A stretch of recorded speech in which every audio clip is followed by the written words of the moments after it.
కౌకుట్ల మండలానికి చెందినటువంటి జిల్లా పరిషత్ ఉన్నత పాఠశాల పేరూరు గ్రామస్తులందరూ కూడా పూర్వ విద్యార్థులు, గ్రామ పెద్దలు, శ్రేయోభిలాషులు, విద్యాభిమానులందరూ కలిసి కూడా ఈ డైమండ్ జూబ్లీ అనేటువంటి ఒక వేదికను ఏర్పరుస్తూ పూర్వ జ్ఞాపకాలను, అంతకుముందు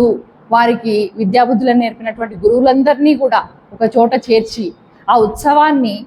మన సొంత ఇంటి పండుగ కంటే కూడా మిన్నగా చేయడానికి ఇన్ని కమిటీలు ఏర్పడి ఈ కార్యక్రమాన్ని చాలా వైభవంగా చేయడం చాలా చాలా సంతోషదాయకం. ఈ చరిత్రలో మేమందరము కూడా కౌకుంట్ల మండలంలో ఉండేటువంటి విద్యాశాఖలో ఇప్పుడు పనిచేస్తున్నటువంటి ఉపాధ్యాయులు, విద్యాధికారులు, టీచర్లు అందరూ కూడా ఇందులో భాగం కావడం అనేది ఒక చాలా చాలా చాలా మేము ఆనందించదగినటువంటి విషయము. మీకు అందరికీ కూడా శుభాకాంక్షలు తెలియజేస్తూ ఇలాంటి చరిత్రలో నిలిచిపోయేటువంటి సంఘటనలు మన కౌకుంట్ల మండలంలోని ప్రతి పాఠశాలకు కూడా ఏర్పడాలని కోరుకుంటూ ధన్యవాదాలు.